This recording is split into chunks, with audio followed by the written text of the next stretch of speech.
Cole Whitaker came home to thank the woman who had carried him through hunger, grief, and every hard year before success. He expected to find his mother in the yellow house he had paid to repair. Instead, he found her behind a farmer's market in St. Louis, kneeling beside a trash bin, pulling bruised apples from a cardboard box while two vendors laughed. She looked smaller than he remembered, older, ashamed. And when Cole whispered, "Mom," she turned with fear in her eyes, not joy. Welcome to today's story. If you enjoy emotional drama and shocking twists, don't forget to like this video and subscribe for more unforgettable stories. And before we begin, let me know where you're watching from in the comments.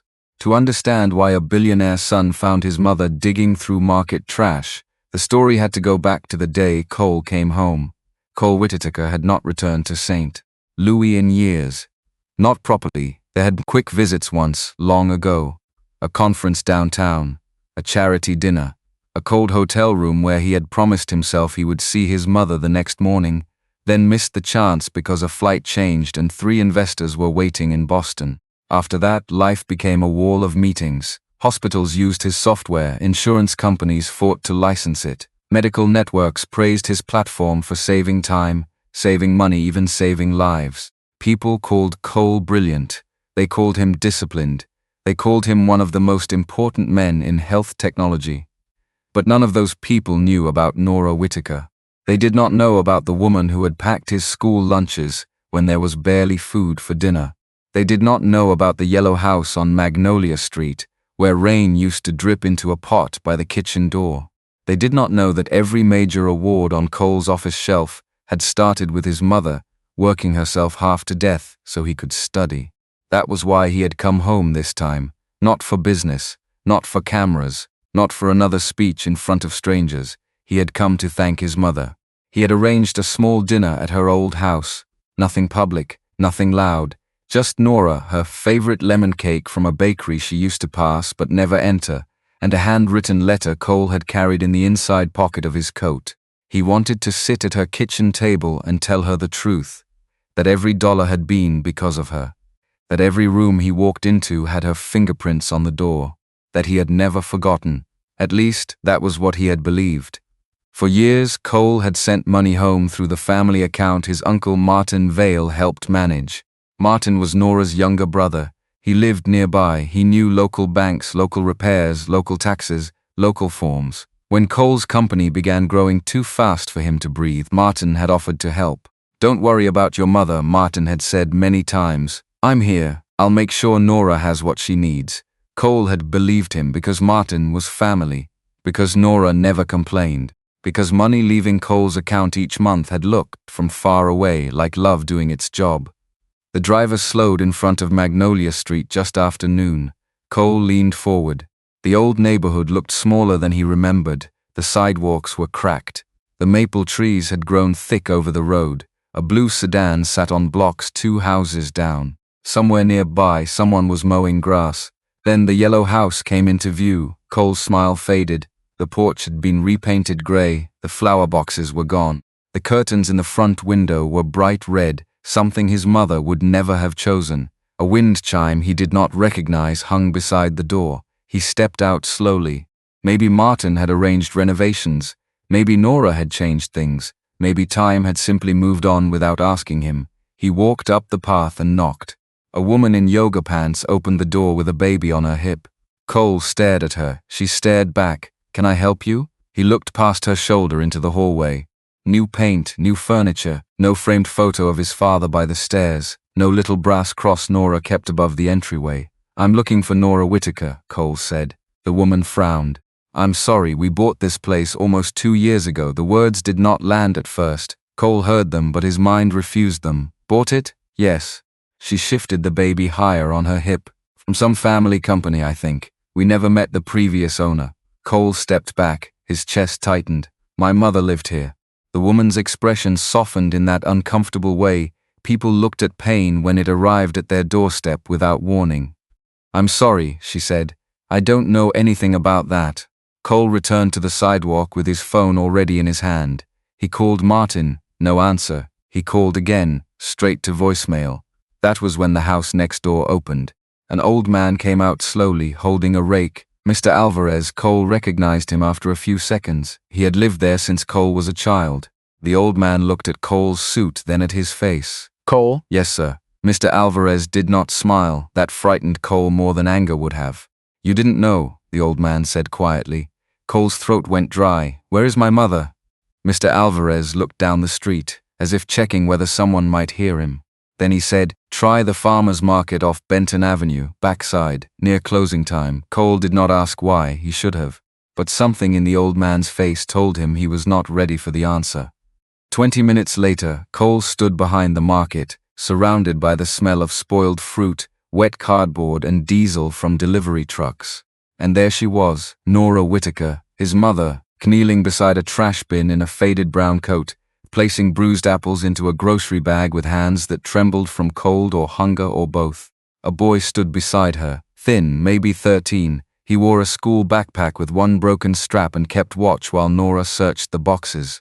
Every few seconds he looked toward the vendors, tense and protective. One vendor laughed. Look at her, he said, every day, like clockwork. Another shook his head. Some people got no shame.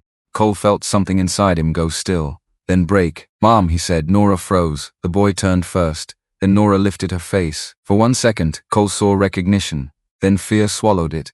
She stood too fast and nearly fell. The boy caught her elbow. Cole, she whispered. He stepped toward her. But Nora grabbed his wrist with both hands. Her fingers were thin, desperate. You shouldn't have come, she said. Mom, what happened to you? Her eyes filled, but she shook her head hard. Please, she whispered. You have to leave before Martin finds out you're here. For a few seconds, Cole could not speak. The noise of the market seemed to drift farther away. The vendors, the delivery trucks, the voices, everything became distant. All he could see was his mother standing in front of him, frightened and trembling as though he were bringing danger instead of help. Martin? He asked quietly. What does Martin have to do with this? Nora looked over her shoulder, not casually, not the way people normally checked their surroundings. She looked the way someone looked when they had spent a long time being afraid. The boy beside her stepped closer, his thin shoulders squared slightly. Protective, Cole noticed it immediately. The kid couldn't have been older than 13, yet somehow he was standing between a billionaire and an elderly woman, as if he believed it was his job. Miss Nora, the boy said softly, maybe we should leave. Nora nodded quickly. Yes, Mom, Cole said. Please, just talk to me. Her eyes filled with tears, not dramatic tears. The quiet kind. The kind that came after years of carrying too much. I don't want trouble, she whispered. You have nothing to be afraid of. A painful expression crossed her face. That's what you think.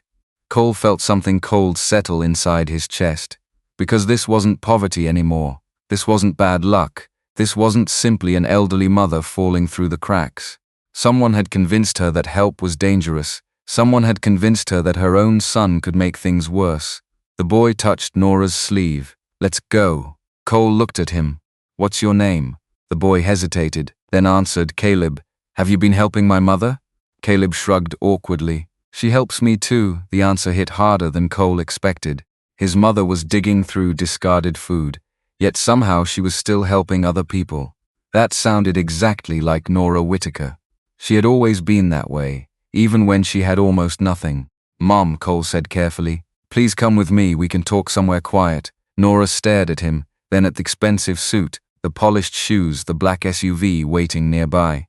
For a second, she looked embarrassed, as if she suddenly remembered what she was carrying. The bruised apples, the torn grocery bag, the smell of spoiled vegetables on her coat. She lowered her eyes. I'm not dressed for places like that. The words nearly broke him. Not dressed for places like that, his mother. The woman who once wore the same coat for 7 winters so he could have school supplies. The woman who skipped meals so he could eat. The woman who had made every success in his life possible. She was worried about whether she looked acceptable enough to sit beside him. Mom, he said gently, you could walk into the finest restaurant in America wearing that coat, and I'd still be proud to be your son. Nora's lips trembled. Caleb looked away. The old woman took a slow breath, then finally nodded. All right. The ride to the hotel was quiet. Nora sat near the window. Caleb sat beside her. Cole sat across from them. Nobody seemed comfortable. The silence wasn't hostility. It was distance. Years of distance. Cole hated it. When he had imagined coming home, he had pictured stories, laughter, old memories. Instead, he felt like a stranger sitting across from his own mother.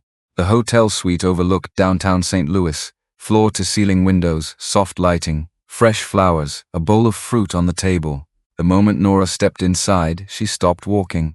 Not because she was impressed, because she looked overwhelmed. Like someone entering a world that didn't belong to them. Caleb looked just as uncomfortable. "Have either of you eaten today?" Cole asked. Neither answered. That answer was enough. 20 minutes later, food covered the dining table. Soup, chicken, bread, fresh, nothing fancy, just real food, the kind people took for granted.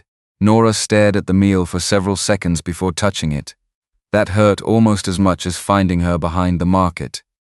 Because hungry people looked at food differently. They didn't trust abundance. Not right away. As they ate, Cole watched her carefully. She was thinner than he remembered. Much thinner. Her hands shook slightly when she lifted a spoon. Her coat sleeves were worn at the elbows, and every now and then she glanced toward the door, still nervous, still waiting for something, or someone. Finally, Cole set down his fork. "Mom." She looked up. What happened? The question hung between them. Nora lowered her eyes for a moment. Cole thought she might refuse to answer. Then she sighed, a tired sigh. The kind that came from years of carrying disappointment. Life happened. No, his voice was calm, but not this, he gestured gently. "The house is gone." Nora flinched. "You were behind a market collecting food." Another flinch. "Someone told you to be afraid of me." Silence. "Mom, this didn't just happen." Caleb stopped eating. The room became very still. Nora stared at the table. When she finally spoke, her voice was barely above a whisper. "Things changed after I got sick." Cole's stomach tightened. "Sick?" "A few years ago." "What happened?" "I fainted." She rubbed her hands together. "Doctor said my blood sugar dropped too low." "Why didn't you tell me?" Nora gave a sad smile. "You were busy." The answer hurt because it wasn't angry. It was honest. Cole looked away briefly. He remembered the years, the meetings, the conferences, the investors, the endless promises to visit next month, next quarter, next year. Always later. Later had arrived. And his mother had been collecting food, a trash pile. After that, Nora continued, Martin started helping more. At the mention of his uncle's name, Caleb's face changed, only slightly, but Cole noticed. The boy suddenly looked uncomfortable, almost nervous. "Helping how? With paperwork?" "What paperwork?" "I don't know." She shook her head. "Bank things, medical forms, property forms." "Did you read them?" Nora looked embarrassed. "Not all of them." Cole closed his eyes for a second. His mother had never liked paperwork. Numbers stressed her. Official language intimidated her. She trusted people instead, especially family. "Why were you afraid when I showed up today?" Nora didn't answer immediately. Instead, she glanced toward Caleb. The boy stared at the floor. Then Nora whispered something that made the room feel colder. "Because Martin said if you came back asking questions, everything could get worse." Cole felt his pulse quicken. "What does that mean?" "He said people might decide I can't take care of myself anymore." The words landed heavily. "He said what?" "He said judges, doctors, people with authority." She swallowed. "He said they could decide where I live." Cole stared at her. This was no longer a story about money. This was control. Someone had spent years teaching Nora to stay quiet, to stay afraid, to stay dependent, and somehow Martin was at the center of it. Across the table, Caleb finally spoke. His voice was small, but that's not even the worst thing. Every head turned toward him. The boy immediately looked like he regretted speaking. Cole leaned forward. "What do you mean?" Caleb hesitated, then looked at Nora. Nora's face drained of color. "Caleb," she said softly, but the boy had already said too much. "The house," he whispered. "What about the house?" Cole asked. Caleb looked down, then back up, and the fear in his eyes told Cole whatever came next was going to change everything. Mr. Martin said it wasn't hers anymore. The room fell silent. Cole stared at Caleb, then at his mother. Nora's eyes were fixed on the table, her fingers twisted together in her lap. The answer was written all over her face before she said a single word. It was true. The house was gone. "Mom," Cole said quietly, "tell me exactly what happened." For several seconds she didn't respond. She looked exhausted, not physically, emotionally, like someone who had explained the same painful thing to herself so many times that the words no longer wanted to come out. Finally, she took a slow breath. "A few years after you left, Martin started helping more." Cole leaned back in his chair. He listened. I didn't ask him to, Nora continued. At first he was just checking on me. Bringing groceries sometimes. Helping with repairs. That sounded like Martin. The Martin Cole remembered. Reliable, practical. The uncle who showed up when a water heater broke. The uncle who helped move furniture. The uncle who stood beside Nora at family funerals. The uncle Cole trusted. Then I got sick. Nora rubbed her hands together. I passed out at church one Sunday. Cole felt his stomach tighten. You never told me. I didn't want to worry you. The answer hurt because it sounded exactly like his mother. She had hidden problems her entire life. Not because she was proud. Because she always believed other people mattered more. The hospital said it was low blood sugar, Nora continued. Nothing permanent. But Martin became very concerned afterward. What did he do? He started talking about paperwork. Cole's eyes narrowed. What paperwork? Medical paperwork, financial paperwork, emergency paperwork. Nora looked embarrassed. He said it would make things easier. Easier for who? She didn't answer.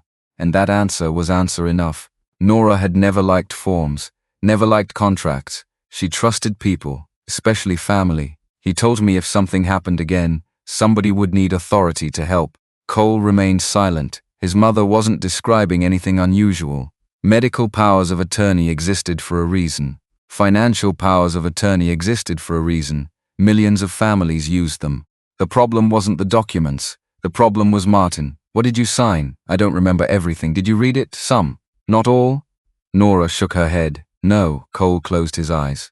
Across the table, Caleb looked uncomfortable, like he had heard pieces of this story before. But not all of it. Mom, Cole said carefully. Did anyone explain those papers to you? Martin explained them.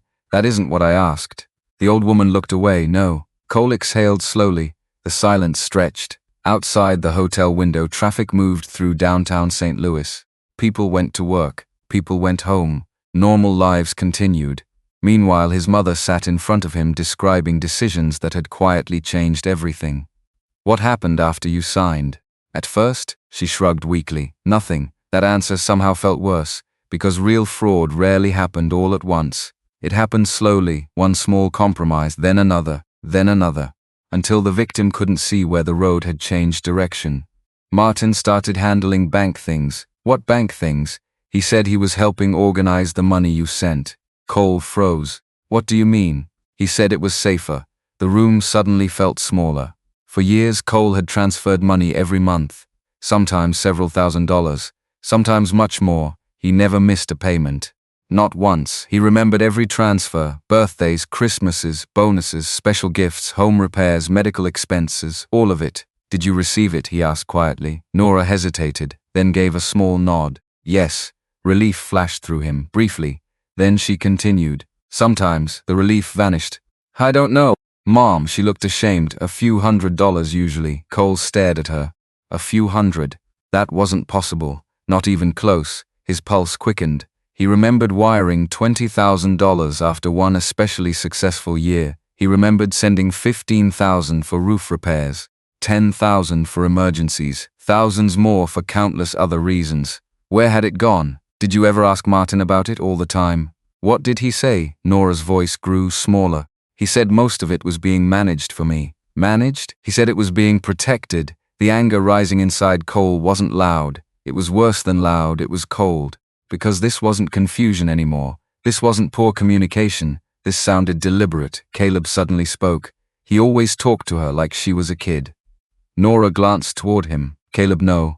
The boy looked unusually serious. He did. Cole listened carefully. Whenever she asked questions, he'd act annoyed. The teenager shifted in his chair, like she was bothering him. Nora looked embarrassed again. But she didn't deny it. That told Cole everything. People often imagined abuse as shouting, threats, violence. But sometimes it looked like something quieter. Someone constantly reminding you that you didn't understand. Someone making you doubt your own judgment. Someone making you feel dependent. How did you lose the house? Cole asked. The question landed heavily. Nora's eyes filled immediately. For a moment, Cole regretted asking. Then she answered. I thought I was signing maintenance paperwork. His chest tightened. What? Martin said there were tax issues. The old woman wiped her eyes. He said the city needed updated records. Cole felt sick. And I signed. Then what happened? Months later, Nora explained strange letters began arriving, official-looking envelopes, notices she didn't understand. Martin always took them, always said he would handle them, always told her not to worry. One afternoon, she came home from a volunteer shift at church. A lock had been changed. Her key didn't work. A man she had never seen before informed her that the property belonged to someone else. Cole could barely breathe listening to it. His mother stood outside her own house holding grocery bags while strangers explained she no longer lived there, and she had faced it alone, completely alone. What did Martin say? Nora laughed softly, a sad laugh. He said there must have been some misunderstanding. Cole looked away, the room blurred for a second, because he could picture it. Martin arriving. Calm, reasonable, comforting, promising to fix everything, while secretly being responsible. A knock interrupted the silence. Room service, clearing plates, nothing important. Yet Nora visibly jumped. Cole noticed, so did Caleb. Fear had become a habit. That realization hurt almost as much as everything else. When the door closed again, Caleb stood. "I need to show you something." Nora's head snapped toward him. "Caleb." The boy hesitated, then reached into his backpack. An old phone appeared. The screen was cracked. The case was peeling. "This is why Martin doesn't like me." Cole felt a chill. "What is it?" "A video." Nora looked terrified. "Caleb, no." The boy swallowed. "See it." Cole took the phone. His thumb hovered over the screen. The file was only 38 seconds long, recorded behind the farmer's market, several months earlier. The date appeared at the top. Cole looked up. "What is this?" Caleb's voice was barely audible. "I was hiding behind the storage shed." Cole pressed play. The screen flickered. Shaky footage, poor audio, but clear enough. Martin stood a few feet away from Nora, his back partially turned toward the camera. Nora looked frightened, smaller, defeated. Cole turned up the volume, then listened, and what he heard made every muscle in his body go rigid. At the end of the recording, Martin pointed toward the street and said coldly, "That house doesn't belong to you anymore, Nora." Cole replayed the video 3 times. The footage was shaky. The audio crackled. Half of Martin's face never appeared clearly on screen. But none of that mattered. The voice was unmistakable. The words were unmistakable. "That house doesn't belong to you anymore, Nora."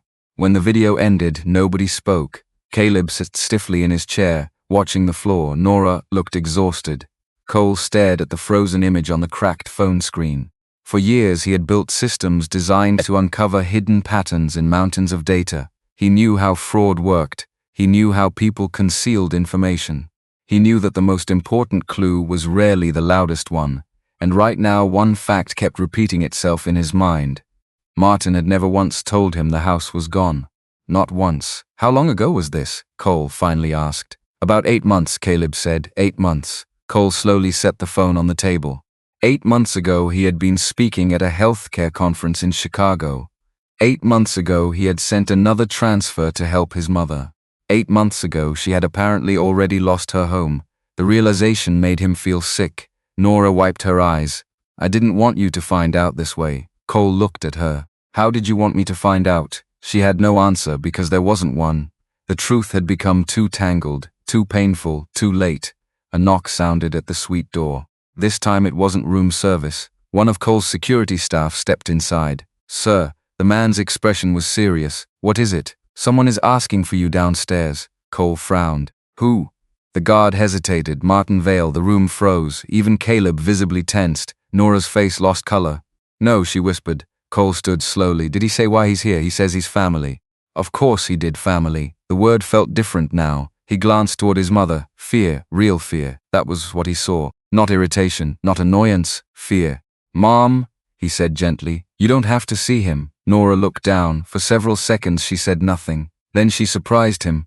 "I don't want to hide anymore." The words were quiet, but something about them felt important, as if they had taken years to say. Cole studied her face. There was still fear there, but something else had appeared beside it. Fatigue, the kind that eventually becomes courage, because carrying fear forever becomes exhausting. "All right," Cole said. Then he looked at his security team. "Bring him up." 10 minutes later, Martin Vale walked into the suite. He looked exactly as Cole remembered. Neatly dressed, clean-shaven. Gray hair combed carefully, the same calm face that had reassured people for decades. For one brief moment, Cole understood why his mother had trusted him. Martin looked like trust, That was part of the problem. His eyes immediately found Nora. "Thank God you're okay." Nora looked away. Martin's smile flickered, only slightly. Then he turned toward Cole. Cole. He spread his arms. The gesture felt practiced, warm, familiar, almost convincing. "Cole, it's good to see you." Cole didn't move. The silence stretched. Martin slowly lowered his arms. His smile remained, but it became tighter, more cautious. "You came home without telling anyone." Cole remained standing. "So did you." Martin glanced around the suite, then settled into a chair without being invited, comfortable, confident, as if he belonged there. "I've been worried," he said. "About Mom, of course." Cole almost laughed. Instead, he sat across from him. "Interesting." Martin blinked. "What does that mean?" "It means I found her behind a market digging through discarded food." Silence. Martin's expression barely changed. That caught Cole's attention. No shock, no outrage, no confusion, nothing. Just calculation. Then came the sigh, the disappointed family member sigh, the one designed to make other people feel unreasonable. "I was afraid this might happen." Cole stared at him. "What exactly were you afraid would happen?" Martin leaned forward. "What Nora isn't telling you is that things have been difficult." The answer immediately irritated Cole. Because it wasn't an answer. It was a diversion, Martin continued. "She's had health problems, a blood sugar episode years ago, among other things." Cole's eyes narrowed. "What other things?" Martin spread his hands. "Memory issues." Nora immediately looked up. "No," her voice shook, but it was firm. "No, Martin." Martin ignored her. "Sometimes she forgets sad conversations." "That's not true." "Sometimes she misplaces paperwork." Nora looked hurt. "Everyone misplaces paperwork." Martin continued as if she hadn't spoken. "And after she started struggling financially, Cole interrupted. "Yes." Martin looked directly at him. "Do you know how expensive life has become for elderly people living alone?" Cole stared. "Explain something to me." Martin nodded. "Of course. I sent money." "I know. A lot of money." Martin paused, very briefly, then nodded again. "Yes. Where did it go?" The room became completely silent. Martin's answer came carefully, too carefully. Most of it was managed through accounts established for Nora's benefit. Cole felt every alarm bell in his head go off. Not because of what Martin said, because of how he said it. Lawyer language. Not family language, prepared language. Martin wasn't talking like an uncle. He was talking like someone protecting himself. Cole noticed Nora shrinking into her chair, the old fear returning, the old habit, the old power dynamic. Then Caleb suddenly spoke, unexpectedly, boldly. "You told her she'd lose everything if she called him." Every adult in the room looked at the boy. Martin's eyes landed on Caleb. For the first time since entering the suite, something cold appeared behind the smile. Just for a second. Then it vanished. "I don't know who this child is." "You know exactly who I am." Martin didn't respond, but Cole saw it. Recognition, immediate recognition. Interesting, very interesting. The old man and the boy knew each other. Far better than Martin wanted to admit. Cole filed that away. Another piece of the puzzle, another thread. The meeting lasted less than 20 minutes after that. Martin kept talking, explaining, deflecting, reframing. Nothing concrete, nothing specific. When he finally stood to leave, he paused beside Nora. His voice softened. "Think carefully before you let people fill your head with ideas." Cole saw Nora flinch, tiny, almost invisible, but she flinched and Martin saw it too, because that was exactly what he had expected. Fear, obedience, habit, years of it. Then he left. The suite door closed behind him. Nobody spoke for several moments. Finally, Caleb whispered something. He's scared. Cole looked at him. "What makes you think that?" The boy shrugged. "Because that's how he looks when things stop going his way." Cole glanced toward the door. Maybe, or maybe Martin still believed he was in control. Either way, Cole was done guessing. That evening he made the first call. Not to police, not yet, not enough evidence, not enough clarity. Instead, he called one of the best elder exploitation attorneys in Missouri, a woman named Diane Mercer. He explained everything, the transfers, the house, the paperwork, the video, the fear. When he finished, Diane was quiet for several seconds. Then she asked a question that made the entire situation feel far more serious. "Mr. Whitaker," she said, "has anyone actually verified who owns your mother's house right now?" Cole froze. "No. Then that's where we start." The next morning, Diane arrived carrying a laptop, a legal pad, and a stack of public records requests. And less than 2 hours after she began searching property records, she looked up from her screen. Her expression had changed. Damn, Cole's stomach dropped. What? Diane slowly turned the laptop toward him. I think your mother's house was sold. And the buyer's name made the room go completely silent. The buyer's name was not Martin Vale. That would have been too obvious. Instead, the property records listed a company called Riverstone Residential Holdings, LLC. Diane clicked through several public filings. The company had been created less than 3 years earlier. Its registered address was a small office building on the outskirts of St. Louis. The listed manager was a man named Ethan Vale, Martin's son. The room went quiet. Nora stared at the screen without fully understanding what she was looking at. Cole understood enough, not all of it, but enough. If Ethan owned the company, then Martin could distance himself from the sale, Diane said. She leaned back in her chair. It's a common setup, doesn't prove fraud by itself. But it raises questions. How much was the house sold for? Cole asked. Diane clicked another document, then frowned. $68,000. Cole almost laughed, not because it was funny, because it was absurd. The house alone should have sold for significantly more. Even in poor condition, even years ago. Nora looked confused. I never got any money. Diane turned toward her. Did anyone ever give you a check, ask you to sign a closing document, take you to a title company? Nora shook her head. No. Did anyone explain the sale? No. The attorney wrote something down. The sound of her pen scratching across paper filled the room. Then she looked at Cole. We need every document connected to this transfer. Can we get them? Eventually, the answer wasn't comforting. Cole wanted certainty, immediate answers. Instead, he was getting reality. Requests, waiting periods, paper trails, the slow machinery of the law. And somehow that made him even angrier. Because while lawyers requested documents and agencies processed forms, his mother had spent 3 years trying to find food. Diane continued digging through public records. The deeper she went, the more uncomfortable her expression became. There was a power of attorney. Cole looked up. What kind? Financial. The word hit Nora immediately. Her face changed. A memory, a bad one, I remember that. Both Cole and Diane turned toward her. Nora rubbed her hands together. It was after I fainted. The room became still. For the first time, the vague story of paperwork was becoming something concrete. Martin had driven her to appointments. He had picked up prescriptions. He had spoken with insurance representatives. He had acted like a concerned brother. He said somebody needed authority if I got sick again. Diane nodded slowly. That's a real thing. Plenty of families use powers of attorney. Nora looked relieved. For a second. Then Diane continued. The problem is what happens after they're signed.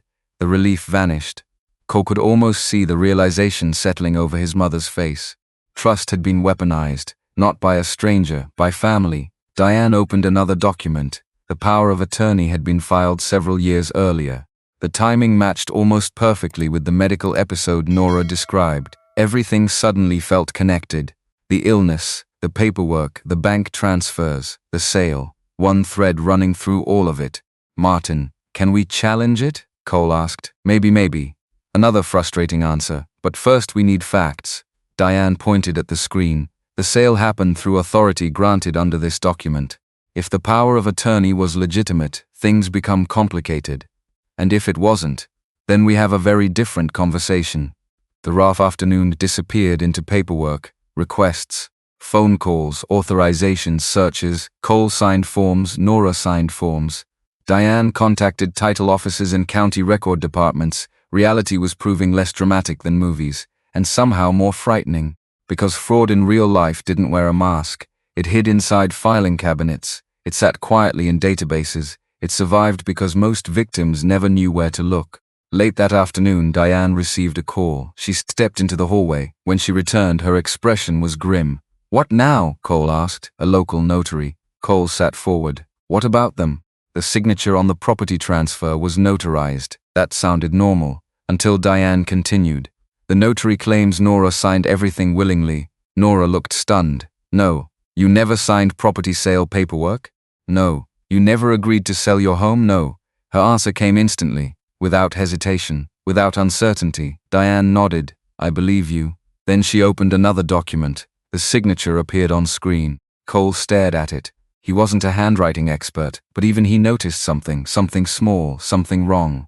The signature looked shaky, uneven, almost forced. Nora leaned closer. then slowly shook her head. That's not how I sign my name. Cole looked at Diane. She was already thinking the same thing. Maybe it was forgery, maybe it wasn't. Either way, they needed proof.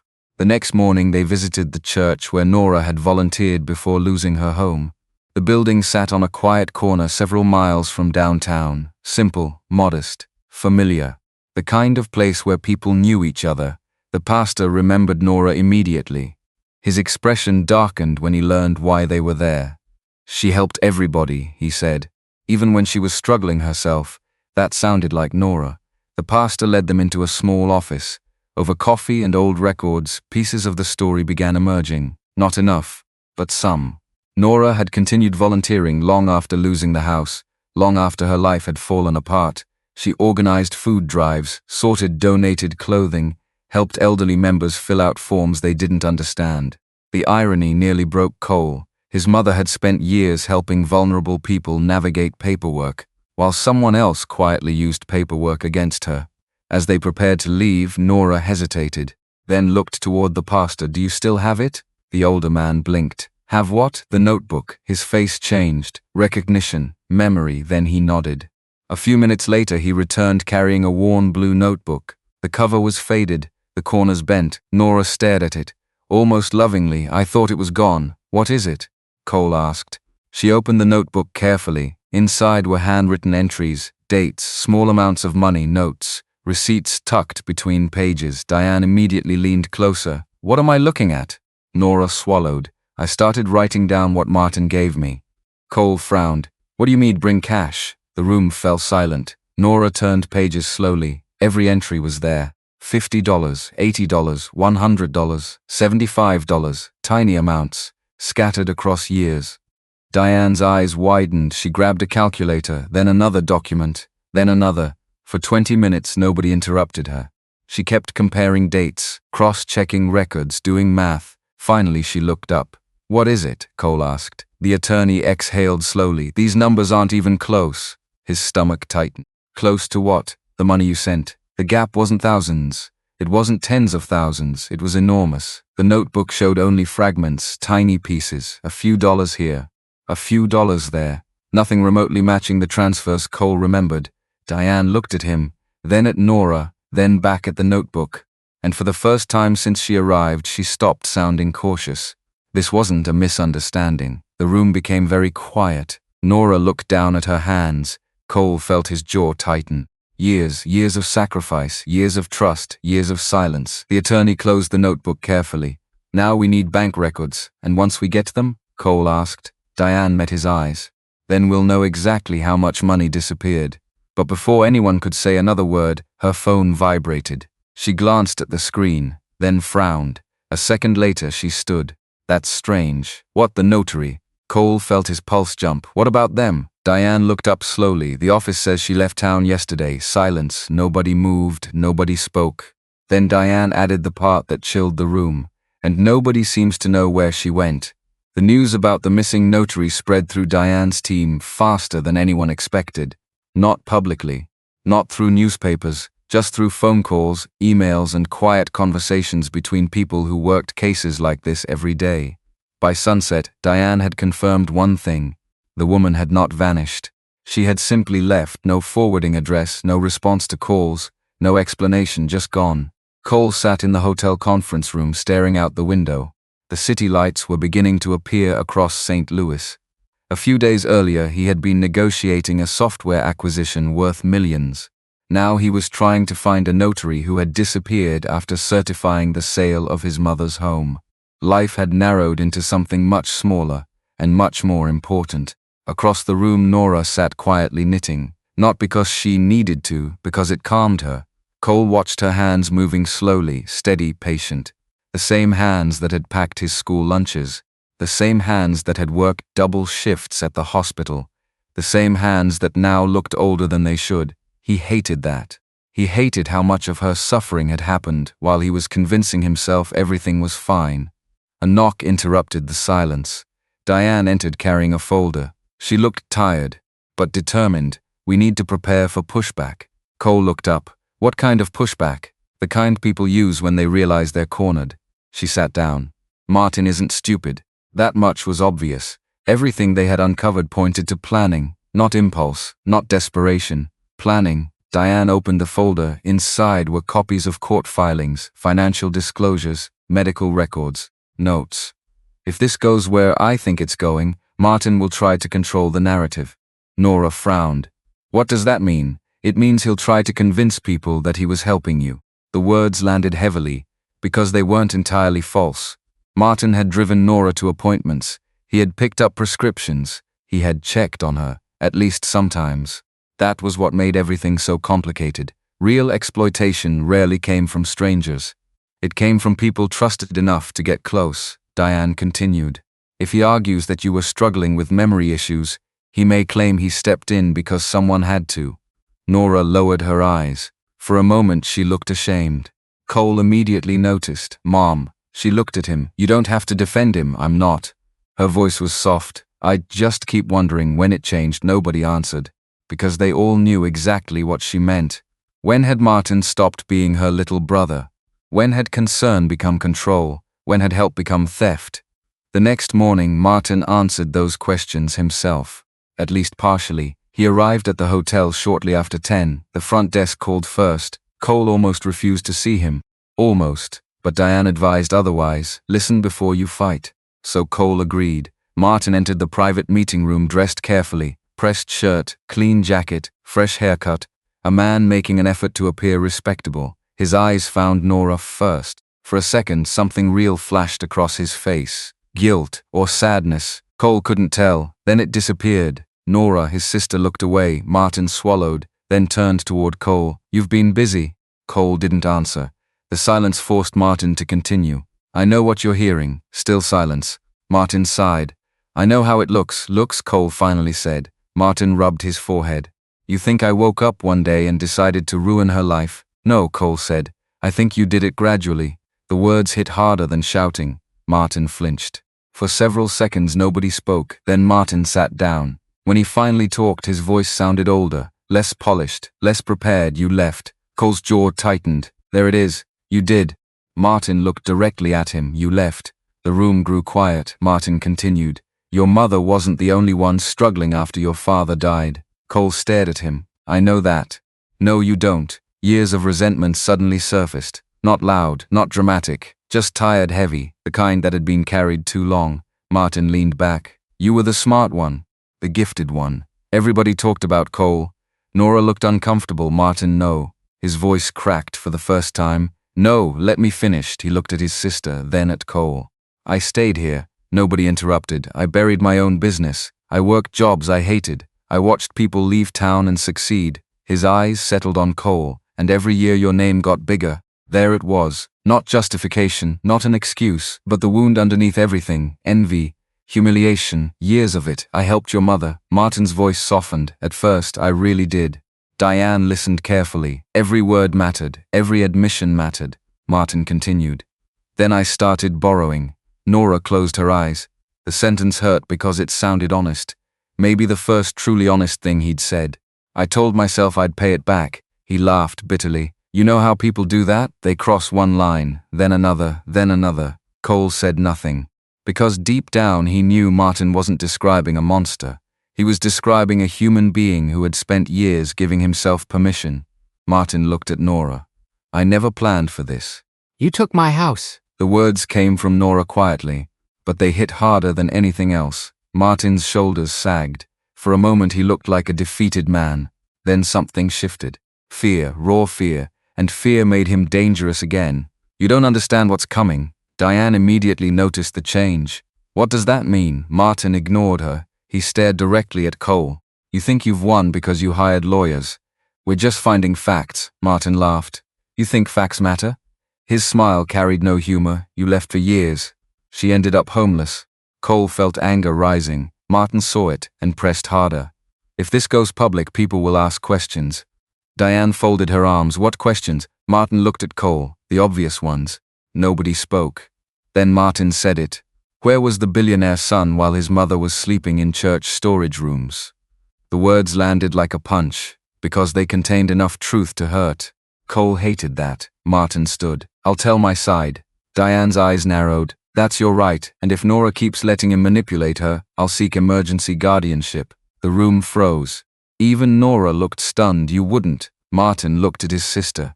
For a brief second, something broken appeared in his eyes. Then it vanished. I might. The threat hung in the air. Legal, real, possible. Then Martin left. The door closed behind him. Nobody moved. Finally, Nora whispered something so quietly they almost missed it. He used to bring me soup when I was sick. The room went silent, because that was the tragedy. Not that Martin had always been cruel, but that once upon a time he hadn't been. That evening, another problem emerged. Caleb never came home from school. His aunt called first, then called again. By nightfall, she was crying. Nobody had seen him. His backpack was missing. His phone went straight to voicemail.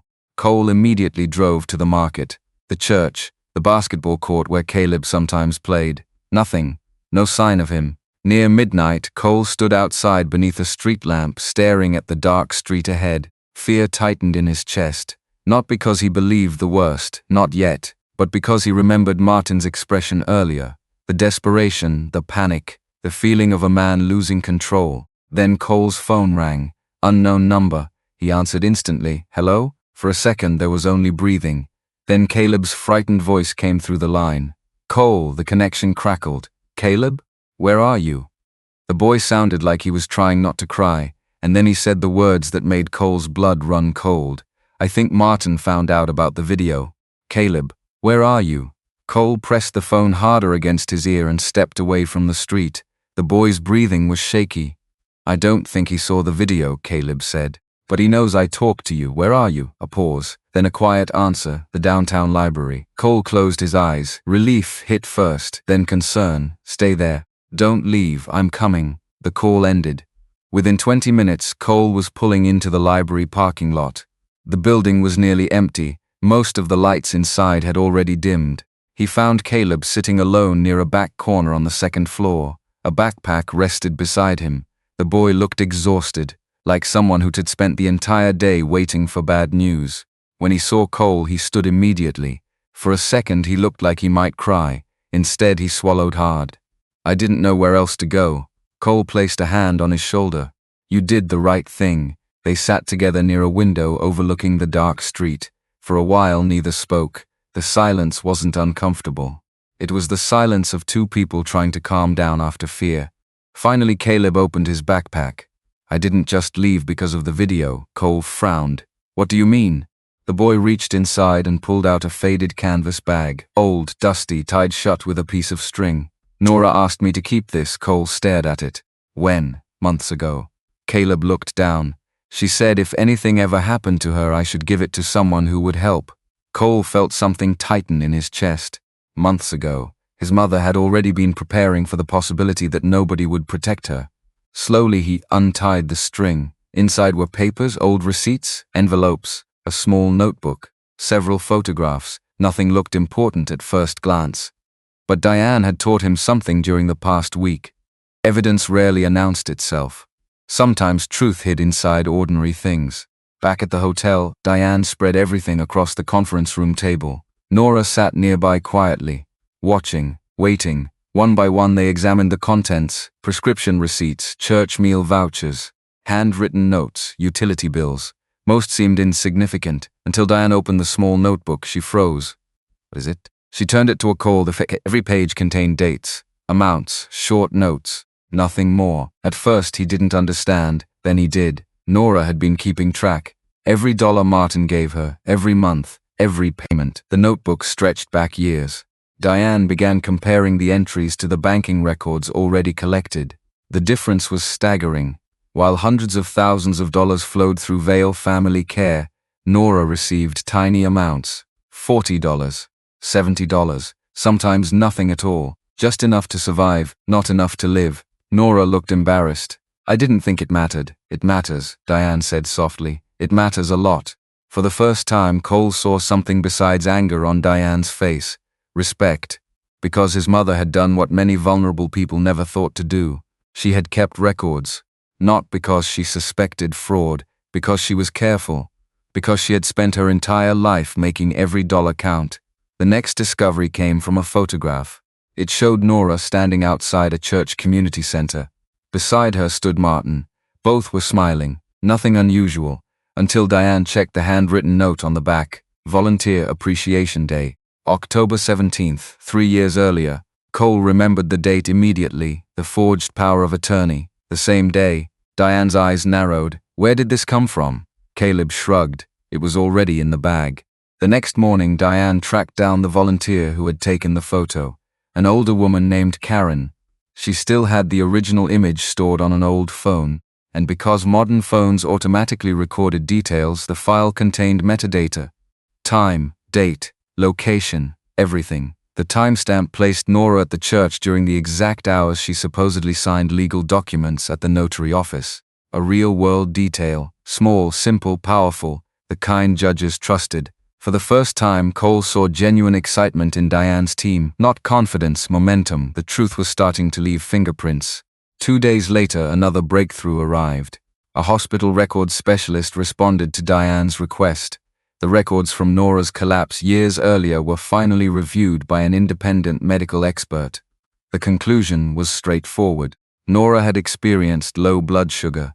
Nothing more, no diagnosis of dementia, no cognitive impairment, no evidence she lacked decision-making capacity. The very medical incident Martin had used to justify taking control now worked against him. Piece by piece, his story was breaking apart, but Martin wasn't standing still. That became obvious when Diane received a call from one of the local banks. A former employee had asked to speak privately. His name was Thomas Avery, retired, 71 years old. He agreed to meet. The conversation took place in a diner near the river. Thomas arrived carrying a folder. His hands shook slightly as he sat down, not from fear. Age. He listened carefully while Diane explained the case. Then he nodded. I thought something wasn't right. Cole leaned forward. What do you mean? Thomas opened the folder. Years earlier, he had handled several transactions connected to Vale Family Care. Nothing illegal on the surface, but unusual. Large deposits, frequent withdrawals. Multiple elderly account holders connected to family members living out of state. The pattern bothered him. Not enough to prove fraud, enough to remember. Then Thomas said something that changed the entire scope of the case. It wasn't just your mother. The diner suddenly felt smaller. Cole exchanged a glance with Diane. Thomas continued. There were others, 3 names, 3 elderly residents, all with adult children working elsewhere, all connected to Martin's company, all receiving far less money than records suggested. For several seconds nobody spoke, because the story was no longer about one family. It never had been. Martin had simply started with the person who trusted him most, his own sister. That night, Diane filed additional requests. More subpoenas, more financial reviews, more interviews. The case expanded, and as it expanded, Martin became increasingly desperate. Bank records showed attempts to close accounts, delete digital access, move funds. But federal banking regulations worked against him. Transaction histories remained, audit trails remained, electronic records survived. The truth had already been written down. He could not erase it now. 3 days later, a new development arrived. The probate court scheduled an emergency hearing. Cole expected relief. Instead, he received another shock, because Martin had filed first. The paperwork sat on Diane's desk. Official, stamped, real, petition for guardianship. Martin was asking the court to declare Nora incapable of managing her own affairs, incompetent, vulnerable, unable to make decisions. The room fell silent. Nora stared at the documents, her face slowly drained of color. Not because she believed the accusations, because she understood what they meant. Everything she had endured, everything she remembered, everything she knew, could suddenly be questioned. Cole moved beside her. His mother looked smaller again. Not weak, just wounded, as if someone had found a new way to tell her she didn't matter. Diane carefully closed the folder. Then she looked directly at Nora. We can fight this, Nora nodded, but tears filled her eyes anyway, not from fear, from heartbreak. Because the little brother she once trusted with her life was now trying to convince a court that her voice no longer belonged to her. And in 2 weeks they would all be standing before a judge. The probate courtroom was smaller than Cole expected. No dramatic wood-paneled chamber, no rows of spectators. Just a modest room inside a county courthouse in St. Louis. A judge, a court reporter, a few attorneys, several folding chairs. and one family that had spent years moving toward this moment without realizing it. Nora sat beside Diane near the front. She wore a simple blue blouse Caleb's aunt had helped her pick out. Nothing expensive, nothing designed to impress. She looked nervous, but not fragile. Cole noticed that difference. Weeks earlier she had spoken as someone afraid of being heard. Now she sat upright. Quiet, determined. Across the room sat Martin. For the first time since Cole's return, he looked genuinely tired. The confidence was still there, but it was thinner now, worn down around the edges. Beside him sat his attorney, a man with silver hair and a stack of folders. The judge entered, everyone stood, then the hearing began. Martin's attorney spoke first. The strategy became obvious almost immediately. This wasn't about proving Martin was a hero, it was about making everyone else look irresponsible, especially Cole. The attorney described Nora as vulnerable, confused, dependent. He spoke about her homelessness, her unstable living situation, her declining health. Then he turned toward Cole. A successful son returning after years away cannot rewrite history simply because he feels guilty. The words landed hard, not because they were entirely true, but because they contained enough truth to sting. Cole felt it. He had been absent. He had trusted paperwork instead of presence. He had believed money was protection. Martin watched him carefully, waiting, hoping. But Cole didn't react, he simply listened. Then the attorney pushed further. If Mr. Whitaker had been actively involved in his mother's life, perhaps none of this would have happened. Nora lowered her eyes. Cole felt the familiar weight of guilt pressing against his chest. Then something unexpected happened. Nora reached over and squeezed his hand. Just once, a small gesture, but enough to remind him why he was there. The hearing continued. The attorney painted Martin as the brother who stayed, the one who handled appointments, bills, prescriptions, paperwork, responsibilities, and to some extent that story wasn't entirely false. That was what made it dangerous. Martin had helped, once, before helping turned into controlling, before controlling turned into stealing. When it was Diane's turn, she didn't start with accusations. She started with reds, bank statements, transfer histories, account registrations, one document at a time, one fact at a time, no drama, just evidence. The judge listened carefully. The room grew quieter with every page. Diane showed how hundreds of thousands of dollars passed through accounts connected to Vale Family Care. She showed how little of that money ever reached Nora. She presented the notebook, the receipts, the documented cash payments, the enormous gap between what was sent and what was received. Then came the hospital records. An independent medical review confirmed that Nora had suffered temporary low blood sugar. Nothing more. No dementia, no cognitive impairment, no medical justification for removing her decision-making authority. Martin's attorney objected twice. Both times the judge allowed the evidence. The foundation was solid. The records spoke for themselves. Then Diane presented the photograph, the one found inside Caleb's canvas bag. The church volunteer who took it testified remotely. The original digital file appeared on a screen. Metadata, timestamp, location information all verified. The image placed Nora at a church event during the same period. She supposedly signed critical legal documents elsewhere. Martin stopped looking at the screen. Instead, he stared at the table. The first crack had appeared. Then came the video. Caleb's video. The courtroom became very still. Before it played, Diane requested permission for Caleb to testify with support from a court-appointed social worker. The judge agreed. A few minutes later, the boy entered. His hands trembled. He looked terrified, but he came anyway. Cole felt proud of him, not because he was brave, because he was scared and came anyway. That was real courage. The social worker sat beside him while Diane asked simple questions. Nothing complicated, nothing designed to trap him, just the truth. Caleb described how Nora had helped him after his mother's death, how she shared food when she barely had enough herself, how he often stayed near the market after school, how he had witnessed arguments, threats, warnings. Then the video played. The footage wasn't perfect, shaky, partially obscured, recorded on an old phone, but the voices were clear, Martin's voice most of all. The room listened as he warned Nora not to contact Cole, not to ask questions, not to challenge paperwork. Then came the line everyone heard, the line that changed everything. The house doesn't belong to you anymore. Silence followed, heavy silence. Martin stared straight ahead. For the first time all morning he looked defeated. But the hearing wasn't over. One more witness remained. Nobody expected him. Not even Cole, the vendor from the market. The same man who had mocked Nora while she searched through discarded food. The same man Cole had confronted weeks earlier. He walked slowly to the witness stand. Nervous, ashamed, his voice shook. At first he confirmed what everyone already knew. Nora had been collecting discarded produce for years. Then he admitted something else. Something worse. Martin had visited the market. More than once. He had spoken privately with several vendors. He had encouraged them to describe Nora as unstable if anyone ever asked questions. The vendor swallowed hard, then looked toward Nora. I lied. No excuses, no explanations. Just the truth. I shouldn't have. The courtroom remained silent. Some apologies come too late, but they still matter. Diane finished with one final piece of evidence. Bank transfers. The earliest withdrawal Martin made from funds intended for Nora.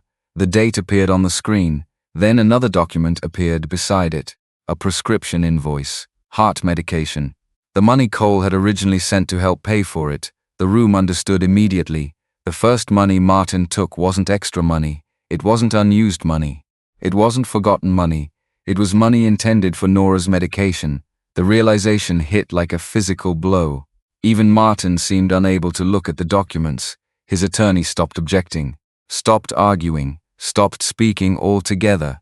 When the judge finally addressed the courtroom, everyone listened. The decision wasn't a criminal verdict. That would come later through separate proceedings. But it was enough. The court suspended Martin's authority immediately. The power of attorney was frozen. The guardianship request was denied. Relevant accounts were ordered reviewed and protected. A formal elder exploitation investigation would proceed. The words were calm, procedural, almost boring, yet they changed everything. For the first time in years, Nora's voice legally belonged to her again. The hearing ended. People began gathering papers, closing folders, standing, breathing again. Cole felt something inside him loosen. Not victory, relief. There was a difference. As they prepared to leave, Martin remained seated, alone, smaller than before. Not because he had lost, because the story he had told himself for years had finally collapsed. Cole looked at him once, then walked away. Outside the courthouse, reporters had gathered. Word had spread. Questions waited. Cameras waited, but Nora barely noticed any of it. She stood quietly beside the courthouse steps, watching people pass, watching traffic move, watching ordinary life continue. Then she turned toward Cole, her eyes filled with tears. Not dramatic tears, tired tears, the kind that come after carrying something for too long. Cole stepped closer. She reached up and touched his face the way she used to when he was young. Then she asked a question so soft that nobody else heard it, only him. Do you blame me for trusting him? The noise of the city seemed to disappear. The reporters, the cameras, the courthouse, everything. For a moment there was only a mother waiting for an answer, and a son whose heart suddenly felt heavier than it had during the entire hearing. Cole looked at his mother for a long moment outside the courthouse. The question stayed between them. Simple, painful, honest. Do you blame me for trusting him? He shook his head immediately. No. Nora searched his face as if she needed to be certain, not because she doubted him, because too many years had been spent carrying guilt that didn't belong to her. Cole took her hand. You trusted family. A tear slipped down her cheek. So did I. That was the truth neither of them could avoid. Martin's betrayal had not started with greed. It had started with trust. Trust given to the wrong person for too long. Several weeks later, the court issued a temporary order returning control of the house to Nora while the criminal investigation continued. The legal process was far from over. There would be hearings, reviews, possible charges, more paperwork. Real life rarely wrapped itself up neatly, but one thing changed. The house was hers again. When Cole drove through the old neighborhood with her for the first time, neither spoke much. The yellow paint had faded, the porch leaned slightly, the garden was overgrown, years of neglect showed everywhere. Yet the moment Nora saw it, her eyes filled. Not because it was beautiful, because it was home. Cole hired contractors immediately, not to transform it into a mansion, not to erase its history. He refused every suggestion that involved tearing it down. The house had survived too much already. Instead, he repaired what needed repairing: a stronger roof, safer wiring, new plumbing, fresh paint. The kitchen remained where it had always been, so did the narrow hallway. Most importantly, the old door frame stayed exactly where it was, the same frame where Nora had marked Cole's height every birthday while he was growing up. One afternoon, while workers finished the last details, Cole stood staring at those pencil marks. Age 7, age 10, age 13, tiny lines climbing higher every year. His mother walked beside him. For a moment they both simply looked. Years had disappeared. Success had disappeared. There was only a mother and a son standing in the place where their life began. When Nora finally moved back in, she carried only 2 boxes. That was all she owned. The sight nearly broke Cole's heart. A lifetime reduced to 2 boxes. But Nora didn't walk through the front door like someone returning in defeat. She walked in slowly, with dignity, with ownership, with relief. The first thing she did was place a framed photograph of Cole's father on the kitchen shelf. The second thing she did was open every curtain. Sunlight poured into the house. For the first time in years, she had nothing to hide. Meanwhile, Caleb's life slowly began changing too. With help from the church and a local youth support program, he received tutoring, counseling, and a stable after-school program. Nothing miraculous, nothing unrealistic. Just people paying attention. Sometimes that alone changed everything. He still visited Nora every week, usually after school, usually carrying some ridiculous story that made her laugh. Over time, the house became a place where both of them felt safe, a place where neither felt invisible anymore. Cole watched that happen quietly and learned something he had missed for years. People didn't always need rescuing. Sometimes they needed consistency. Someone who showed up again tomorrow, and the day after that, and the day after that. A few months later, Cole used part of his own money to create a small elder protection fund through the church and a local legal clinic.